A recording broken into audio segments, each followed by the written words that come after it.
click is ETG. Eat the goose. Eat the goose. Yeah, Introducing the 2 racks a week challenge. Don't shoot. Which I need some proof. Just watch my videos, man. Video and then, 2 racks a just week. showing all your 2,500. I said, okay. All right, that's good with that. 68 hours, so it was $2,075.60. I work like 70, I don't remember, like 73, 74 hours. I made like 3,400, close to 3,500. I made $2,001. 62 hours, and I had 2,400. Introducing the 2 racks a week challenge.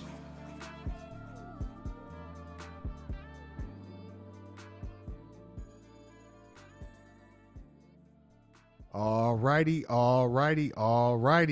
Y'all know what time it is, ladies and gentlemen. Here we have another winner of the 2 racks a week challenge, man. Here we have William. William, do a quick introduction. Let them know which platform you drive on and which market you currently drive in. Hey, man. Yeah, thank you for having me. My name is William. I live in San Francisco, and I do only Uber right now. Okay, not too shabby. And how long have you been doing Uber? In San Francisco, probably close to 3 months. Oh, 3 months. Did you do it somewhere else since you said in San Francisco?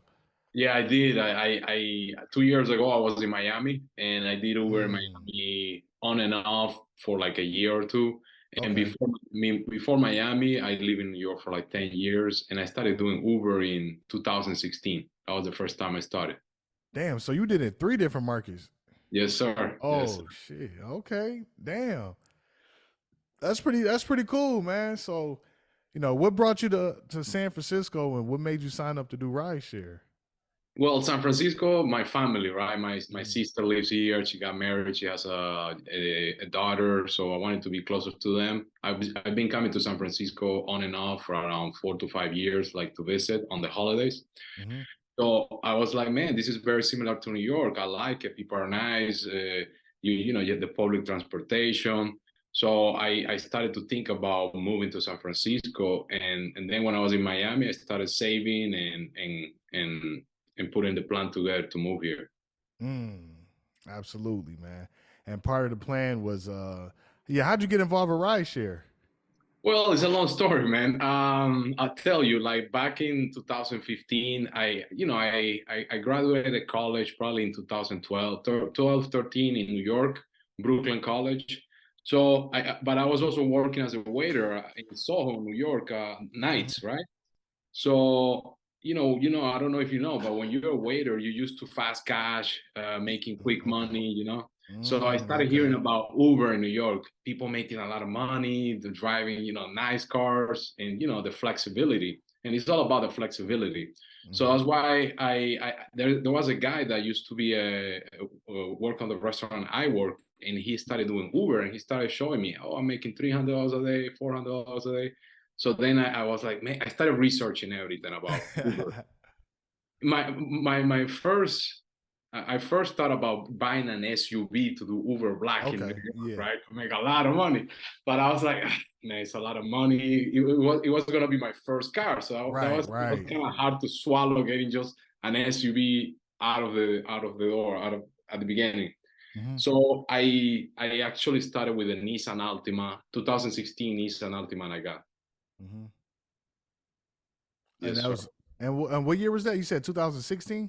16. That was when I started doing Uber. Okay, so you started off with a Nissan Altima. Do you remember at the time? Did you go like full time? Was you doing it part time? Like, how was your experience? At the beginning, I kept the restaurant job just to kind of be safe. Mm-hmm. But when I started seeing the money coming in, $15, $16, $1700 a week, I was like, I'm out of here. I'm not waiting tables anymore. Yeah, man. So I started doing full time. Okay, so how long before you quit the restaurant job? Man, I don't remember, but it was probably more than a month. Yeah, man, it get like that. That's pretty much how started for me once I truly seen the potential. I'm like, man, I'm about to, end up quitting my job. So, you started doing it part time, then you went full time, 1700 a month. A month later, you quit. Then talk about, your experiences, driving in three different markets, because, that's unique perspective. I don't think I've talked to anybody that's had three different experiences in three different markets. So out of, especially like those type of markets like Miami, New York, San Francisco, uh, in your opinion, what do you think is the most lucrative place to drive out of those three?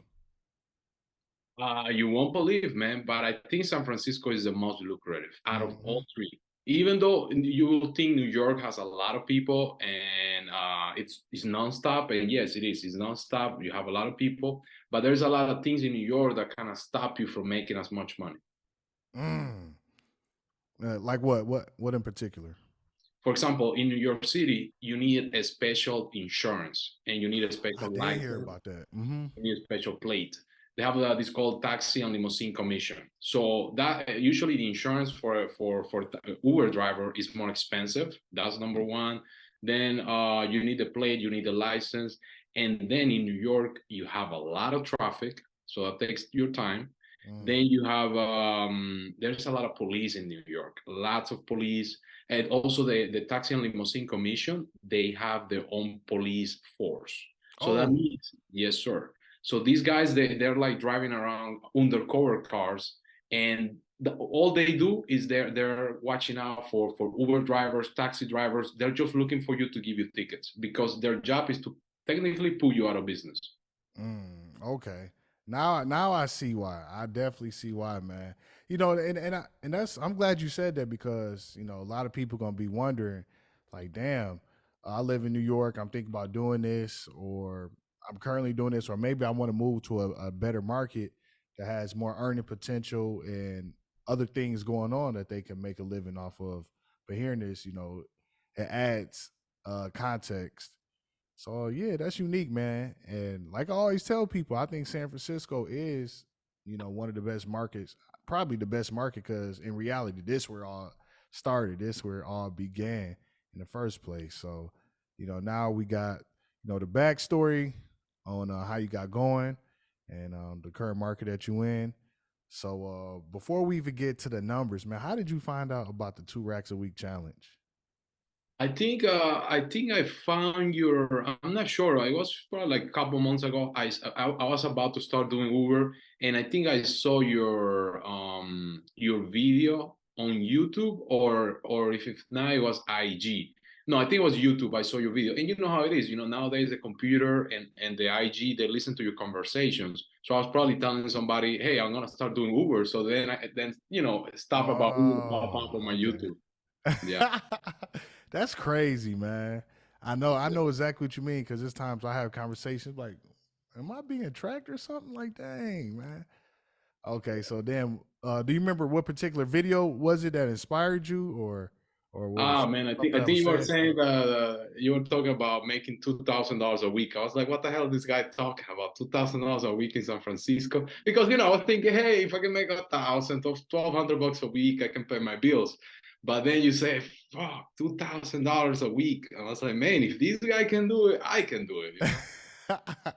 Was it some type of I guess, because a lot of people see it and they'll automatically get like some type of like distaste in their mouth, like, oh, he's probably full of shit, he's probably getting paid by the company. Did you think I was like capping or like lying Well, at all? no, not really. I listened to the Okay. whole video, and I think it was a video where you were renting a Tesla, and Oh yeah, yeah, yeah. yeah, you were talking about all the stuff that you did and the routine. So it kind of makes sense. I was like, yeah, I think it's possible. Yeah, you work a lot of hours, but it's doable. Mm-hmm. Mm-hmm. Yeah. And once you seen the video, how long did it take you to make 2 racks a week? Man, to be honest, it took me like, you see what happened is, like you mentioned, you talk about this on your videos. You say it's all about your why, and motivational speakers, sales experts talk about that all the time. That when you out there working, it's really about your why. Why do you want to make this money? That's what Mm-hmm. keeps you going. So I think the first week that I did it, I'm looking here on I'm going through my app. Okay. The first week I did it, I probably made okay, right here. I made $1,200. Okay. Then the third week, that's when I made 19. I did not make 2,000. I made Uh-huh. 1983. I was like Oh, $5 from 17. 2,000. Oh, That was September, the week of September 25th to October. And then I think I sent it to you to show you. So yeah, it took me like a month or two to make $2,000. okay.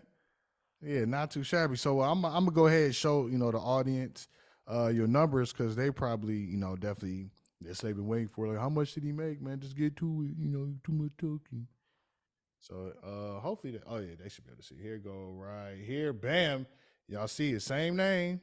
So it's 57 hours. Was that 40 minutes for $2,109? Not too shabby. So talk about that particular week when you finally hit that milestone. What exactly did you do differently compared to what you were doing in the previous weeks? Well, I think I started listening to some of the things you said on all the videos. I started taking every trip. I stopped skipping. I stopped skipping for the nice trips, and I just started taking every trip, every trip, every trip. And if you do the math, even those $4 trips, those actually help because you do two of those, you make $8 in 2 miles. Exactly. And then if you do 5 trips in an hour, you start making $25-$30 an hour or more. And then if you're nice to these people, that's another thing I noticed here in San Francisco. I never saw that in New York. I never saw that in Miami. Here in San Francisco, you do 30 trips. I usually do 30 to 40 trips in one day. I get at least $10 to $20 in tips. Mm-hmm. So that helps. That adds up. So to answer your question, I stop skipping on the trips. I do take every trip. The only trips I skip is when they say there is Oakland or like outside of the city. I don't go because I don't want to go to these places, be stuck in traffic, and then I might not find a trip when I get there. I So feel it. yeah. So I stick to the city only. But that's what I do now. Okay, yeah, man. Congratulations. And I even said this in a few videos, probably in a few 2 racks a week videos. Man, if you knew, especially let's say you change your markets, man, just accept as many trips as possible. Because I get it, a lot of people they see all these videos of declining trips and cherry picking and stuff like that. But it's like if you're new, man, you got to learn your market first and foremost, so you can understand like the flow of things and how much you can make without declining. Then eventually, once you start to understand what's going on, then you could get more selective with the opportunities in your trips, man. So and it's better for your mindset because if you focus, it's too much to think about. Oh well, nope. I watched this video. They said don't do this, so you just decline. It's like, damn, man, I just keep getting all these trips, and next you pissed off. Correct. Yeah, that's Yeah. true. And I mean, another thing I've been noticing is that I usually, like for those people listening to this, focus on doing at least 30 to 40 trips a day and go on phases. Do 10 first, then another 10, and then another 10, and another 10. And then all of a sudden you got 40, and you should be around, I don't know, close to 300 or more dollars. Absolutely, man. Yeah. I'll definitely say that's definitely true. Because a lot of people ask me, well, how many trips do you go for today? Or I always say, man, every week is different for me because well now I'm only on Uber, but when I was doing Lyft, depending on the incentives that they offered, some is just like outrageous. 145 trips in like 4 days. So you pretty much jammed up to only doing short trips. So it's like 35 trips a day.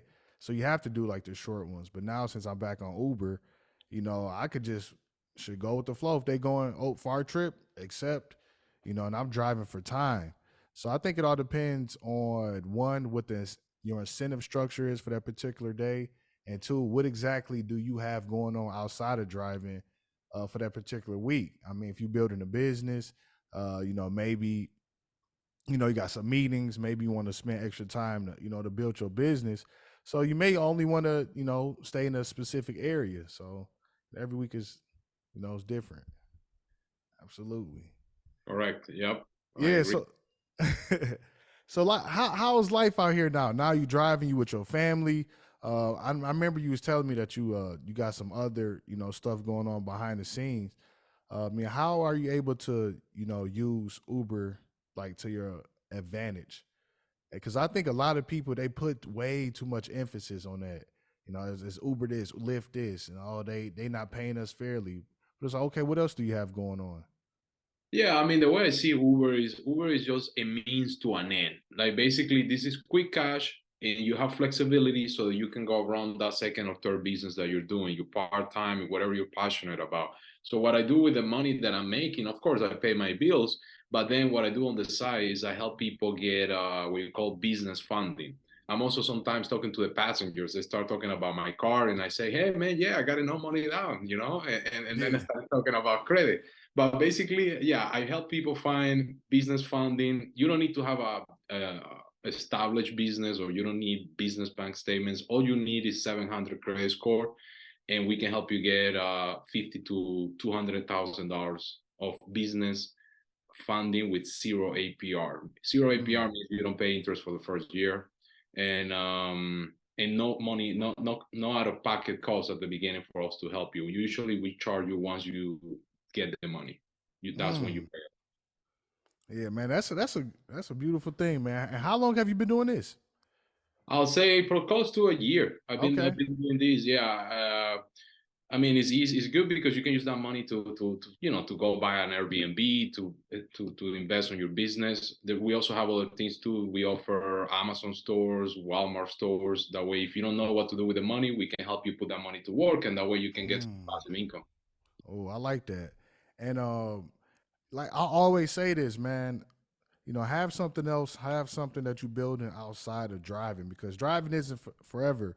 You're just really using it to get to the next step, the next level, and you just using it for the flexibility, the earning potential, and stuff like that. But don't put too much emphasis and rely on this because you don't want to be doing this, for the next 10 years or try to make this a retirement job. And I truly believe if you have stuff going outside of driving, man, that'll make driving a lot more enjoyable. It's a lot better. Would you agree with that? Yeah, I agree because I mean, if you have another goal, like what we call your big why are you doing this? Then you can use that money to go and do whatever you want to do. You always you need to have plans on what you're gonna do with this money that you're making besides the Yeah. rent and your living expenses. You need to have that money so that way you know the numbers, and then we go back to how many trips you need a day. So you need to make, let's say, $200 a day. Hmm. Okay, you're probably gonna need at least 30 to 35 trips in a day, and then Hmm. that way you're more motivated. You can deal with all the BS that usually you gotta deal with all the passengers. You can kind of Right. focus on the big goal and don't get distracted when you're working. Yeah, I like that you said that, man, because it's a lot of distractions. So many people are distracted. And if you don't have like a big goal or strong why, man, it'll be easy for you to get distracted, especially when you're driving. And if, not only when you're driving, but if you're driving in like a cool city when there's a lot going on, a lot of business, like tourist stuff, good restaurants, bars, entertainment. Like, oh, I'm about to go here. Oh, then the passengers tell you what's going on. You're like, damn, I want to do that. So next you know, you out just messing around, fucking up your earning potential, your goals to have some short term fun. And I think a lot of drivers are distracted because they don't have a big vision or a big dream for themselves, man. Yes, sir. Yeah, I mean, I think driving for Uber is like you gotta be a big. Like I think you talk about this on one of the videos I watched from you. You gotta be very responsible type of person because right now, as a driver, you don't have a boss. Nobody cares if you work 2 hours or 10 hours a day. Right. Nobody's watching out. Yeah. So you really gotta know like the amount of hours you want to work, and you gotta put on the work because nobody's gonna be watching out for you. Right. Yeah, exactly. You got to create your own type of standard, man. Because if you work in a 9 to 5, the only standard is you just show up and you just work the times you're supposed to work and do enough not to get fired. But doing this, man, you got 12 hours, so you could really maximize, your earning potential if you want to work the whole 12 hours for 7 days. But most people they don't want to do that. So the choice is yours. You can work as much or as little as you want, but Don't get out here and start, making excuses and making complaints if you really not putting in the effort. You Yep. know. Yep. Yeah. So, how many total trips do you have? Right now, Hmm. he's like what this week? No, just in general, since you've been driving. Man, I'll probably have like close to 1,000, maybe 2,000. Okay, so within your 2,000 trips, where do you think a lot of drivers go wrong? Because man, yeah. Before I even give my opinion, where do you think a lot of drivers go wrong? I mean, there's a lot of things, man. It's all about, like you said on your videos, it's all about the mindset. You gotta get your mindset right. You gotta have a routine. You gotta have a big why. And then, of course, you gotta be a good driver and you gotta be patient. I see a lot of these drivers out there. You see, I'm big on. I watch Formula One, right? The fast Oh cars. yeah, yeah, Yeah, yeah. I follow that, and I mean, I see these drivers out there. They drive so fast, right? Speeding. That's not gonna help you. You know, Right. it takes time. You got 12 hours. Don't rush it because you get into car accidents, and then Yep. you're out of business. Or like I was talking to a friend yesterday, and she was telling me that she takes Uber all the time, and some of these drivers they're reckless or they go too fast, and I'm thinking to myself, as a driver, you're just one trip away from somebody reporting you as a reckless driver, and then you're out of business. Yep. They kick you out of the app. So I think to answer your question, there's a lot of things that can go wrong for us as drivers. So we gotta be careful. You know, we gotta take it easy. We gotta Hmm. be safe drivers, and also be polite to these people Yeah. because we're like we're on the short end of the spectrum. Yeah. I agree, man. I agree with everything you say, and it's definitely a lot of reckless, driving. It's like it's not even worth it. You trying to speed to get this person to the airport to work when, because people they like, oh well, I'm about to run late to the airport or to work. Do you mind driving fast or get me there as quick as possible? Yeah, sure. Even though I'm not gonna do anything, unnecessary. It's like if you don't care about being on time, why should I care? Hmm. I'm not about to get into a wreck for you. And yeah, because some people they'll be, oh well, they was driving too fast, they was driving too slow, but more so the speeding aspect. You want to be very careful, especially if you're impatient. You got a negative mindset because that stuff, man, it'll just increase your chance of you getting into an accident. 'Cause Yeah. I see it all the time. People they just speeding, weaving in and out of traffic. It's like why? Why is that necessary? Because in reality, you're only gonna be like a few car lengths ahead, so you may save 1 or 2 minutes. But it's like, is that really necessary? And another thing, man, I think a lot of drivers, block their blessings. I get it, man. It's like you curious, so you go on the internet to, look for some answers. But if you watching a lot of negativity, people talking, just downplaying the earning potential, blaming the apps, saying that we need to get paid more is not fair, decline a bunch of trips. I mean, eventually, that's going to take, a toll on your mindset. So by the time you even start, you had watch all these negative videos, so you're already in a negative mindset. So how can you make money if before you even turn on the app, you set up mentally not to make money? Yeah, yeah, it's all about the mindset. I mean, we also we need to work as drivers. We need to work on ourselves harder than Mm, you work driving the car as an Uber driver. Like one thing I do, I go and walks every day for an hour, no matter what, mm. no matter if it's raining or not. I go walk for an hour because automatically that gives you more energy, and then you have more energy to go drive as an Uber driver. And then when you go to sleep, you sleep deeper because you're tired. So yeah, we need as whoever is listening to this, you gotta work on yourself. You gotta make sure you have the right mindset. That way, you are in the right energy because again, it's all about energy. And if you're thinking negative, you attract the negative passengers. But if you're cool, if you're calm, relaxed, and chill, you attract the nice, quiet people and polite people. Yeah. Yep, man. It's so mental.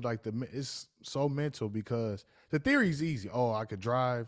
The more hours I put in, as long as I stay out there, I'll make money. But the mental roadblocks, your thoughts, the things that you tell yourself, that's what gets people, man. Because okay, people they can have the best intentions Sunday night, but all right, man, it's new week, about to get out there, drive 60 hours, make 2 racks a week. Monday come, alarm go off, snooze, snooze, snooze, sleeping in. And it's like, damn, now you only drove 5 hours. So instead of getting out there, killing the Monday, shit, you already put yourself at a deficit, and it's gonna be a lot harder to keep that momentum going if you're not really, trying your best. And that's why I highly encourage people, to work so many hours because it's like one, y'all not doing nothing else, first and foremost, most of y'all. And two, you don't know what you're capable of. You have never really challenged yourself, man. And the reason why I know that is because I talk to people all day. Like I use my passengers as case studies, asking them, "Oh, how many hours do you work?" 40 hours. No, like what's the most? Oh, like 40 hours, maybe like 48, 50 hours. So most people are conditioned and designed or set up not to really work, that many hours. So, get out there, man, and try to maximize it so you can learn and you can grow and you can see what you truly missing out on. Yeah, Definitely, man. definitely, yeah. The more you, I mean, the harder you work, the luckier you get, and then you can do more stuff with your life. The more money you make, the more you can help your family, give to your community, and just enjoy this life because we're not gonna be here too long. I mean, everybody's gonna die Right. sooner or later. Right, man. Yeah, man. That's what it's all about. What do you, in your opinion, why do you think this 2 racks a week challenge is so important? Well, I mean, I'll say that it's important because it's a goal, right? It's like a specific amount of money that you want to make that Hmm. I'm sure most people on that listen to this want to make. And also it's important because you see if you don't have a goal you just go work for a few hours and then like you're saying you get distracted, you see some shining object and then you get off the app and you don't make any money. Right.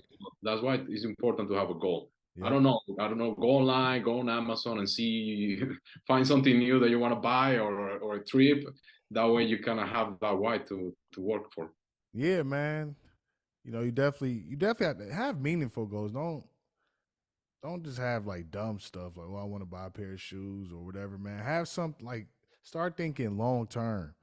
I don't think enough people talk about, like the long term thoughts and visions that you have to create for your life because doing this is like you working, you getting this repetition, but it's like you building your confidence, you building your skills of discipline, and you could translate those skills into something else.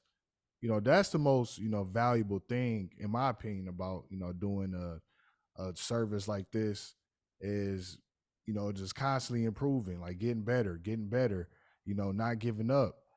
And like I said, man, that your passengers are your case studies because you picking people up. What are they doing? Wasting time. They going to work, getting off work, company happy hours, uh, TV shows, then the weekend brunch and alcohol. Every holiday, alcohol. Yeah. It's just everything is a distraction. So that's why a lot of people, are lost, man. And you could, if you pay attention, you could really use that to your advantage. Like, okay, I don't want to be like this. I want better for myself. Let me go out here and try to improve my life. And it'll become easier over time. Yeah, definitely. I mean, this job definitely you can learn to be to grow your persistence and grow your your drive because all this is Yeah. going to help you if you end up doing another business for yourself. It's going to help you in the long term. Oh, absolutely, man. Yeah. Couple more questions. Like what, since you've been driving, like what have you learned about yourself and how have you grown? I mean, I learned that, yeah, like you're saying, it's all back to the mindset, like if you have a positive mindset, if you're in a good mindset, relax, you're gonna, again, I tend to see that you attract the right people, like the Hmm. right passengers. But when you're like maybe thinking negative thoughts or being impatient, then you start attracting these people with low ratings or people that are rude, people that, whatever thing you want Yeah. to think of. So I think it's definitely be on the right mindset and that comes back to also your personal habits like if you don't have your good habits in check, you need to build good habits. That comes down to eating the right stuff, eating enough Hmm. protein, that way you don't get hungry and you start eating fast food and wasting your time on Starbucks or whatever. Oh yeah, yeah. So it's all about good habits, man. Good habits and the mindset, and that's gonna take you a long way. Oh, absolutely, man. Good habits, mindset, and you're right. Dieting is really important, man. And like the more I start to, drive and grow and work on myself, it's a lot to it because, like you said, a lot of people eat fast food, and eat all this fast food make you feel bad, make you feel lazy and lethargic, eating greasy food. I remember a couple years ago, I was going through like my camera roll, just looking at some of the pictures. And I remember came across this picture when I was like on the lunch break at McDonald's. Man, I had like double quarter pounder, large fry, a medium fry, like just on some fat shit. I'm like, damn, why was I eating this? Then by the Yeah, time you're done eating, you're just like, dang, man, I need a nap or something. So yeah, yeah, so eat light, man. Like eat light, eat healthy food, eat the right foods because it all correlates. It's like synergy. It all correlates together. If you eating right, you're doing the right things. It's gonna keep your mindset and strong, and you want to keep doing the right things, man. yeah. Correct. Yeah, absolutely, absolutely. All right, one last question, man, or not even a question. What advice would you give to the people that haven't made 2 racks a week, or that's going to be watching this video from anywhere in the country, regardless of New York, Miami, San Francisco, Milwaukee, fucking Boozman, Montana, North Dakota? What type of advice would you give to them if they want to uh, be successful at ride share? I mean, I'll say there's two things I need to work on. First, you need to work on your daily routine because again, it's go back Mm, like are you sleeping 7 hours a day? Or if you need six, are you sleeping 6 hours? Are you taking walks, right? Or working out? Because when you go to the gym, you get more energy. That way you have more energy, you can go make more money. hmm What are you eating? It's also your eating habits, and all that stuff is gonna help you make more money, and also your mindset, and also having a plan. Because if you don't have a plan of building a business, investing that money, you probably don't care about making $2,000 a week. But That's a good you point. right, you gotta like you see everywhere. You gotta think bigger. If you're not thinking big enough, you probably don't need $2,000 a week. But if you have big goals, then you're gonna have to start breaking it down back to 30 trips, 40 trips a day, 12 hours a day, it's 7 hours of sleep. All that stuff is a hmm combination that will make you successful, and you will be able to make $2,000 a week or Yeah, more. man. Yeah, I 100% agree with that. You're absolutely right. And, thinking big and putting a plan in motion, and that's what make it $2,000. Because let's say you don't even have like any long term plans or no plan at all. You just knew you just getting into this. You haven't really thought about your life. You just want to make some money. Trust me, if you make $2,000 your very first time, or if you make, let's say your first trial that week, you make 1,500, 1,600, you're gonna definitely start to think differently. Trust me. You can be, oh shit, like damn, I went from making, $600-700 weekly. Now I just double that. I'm like, okay, now I got some potential. Now I got some, little extra income that I could potentially, do something with. That's why you want to get out here and challenge yourself and work hard so you could change your life. It's the first step, readapting your mindset, man. And Definitely, definitely. a lot of people say they want certain things in life, but do you really want And I mean, it? one last thing I will Yeah, go say ahead. is that it doesn't happen by accident. It's not gonna happen by accident that you're gonna make $2,000 a week. Right. You have to have a plan, and you need to have a game plan. It doesn't like Yeah. somebody making $2 million a year. It didn't happen by accident. They had a Right. plan, and they went through a lot of trial and error. Yep. And they overcome came short term failures. Yeah, man. And that's another. I'm glad you brought that up. A lot of people they want stuff to be easy, and like you want to eat. Excuse me. Like you want an easy life. You expect nothing. No hardships, no adversity, no challenges. People just want. I just want to make all this money and just sleep in and just wake up. And that's unrealistic, man. You're gonna have to pay the price. And that's just how it is. You have to pay the price. So you might as well just accept it and embrace it and have fun with it. Or you could just live a normal life and be average, and that's fine, man. The choice is yours. You Yeah. know, well, anything else? Any last words? Or- That's it, man. I'll say you always have a choice. You can choose to make 1,000 a week, or you can choose to make 2,000 a week. The choice is yours. Exactly. You know, the choice is yours. And I'm gonna end it with this, man. Like, yeah, the choice is yours. Get out there, you know, get it done, execute. You know, stop listening to these videos when they just talking about just complaining, man. Why do you want to listen to that? It's not good for you. Like, I think a lot of people watch those videos for like confirmation bias. You already come into this with a negative mentality or mindset. So you're looking for other content creators to pretty much confirm your bias. Then when you get out there, you want to complain, oh, well, they don't do this, they don't do that. Y'all sick in the head, man. There's people out here, you know, really winning, you know, figuring things out, changing their life and being disciplined, working hard, making 2 racks a week, sometimes even $3,000. And you could be, I mean, you could earn these and achieve these same results. You know, it all depends on what you want and, you know, the changes you're gonna make within yourself. But that's pretty much all I have to say, ladies and gentlemen. You know, shout out to William, another winner in the Bay Area, San Francisco. I'm not sure how many people we have in San Francisco now. I have to go back, look at the leaderboards. But yeah, we're gonna continue this thing. And until next time, ladies and gentlemen, you already know how I'm about to end it. Drum roll, guitar, piano, violin. Ronnie Speed, over and out. Mr. 2 racks a week. Holla back. Peace. 2 racks a week. 2 racks a week. Ronnie Speed. Yeah, Ronnie Speed. 60 hours.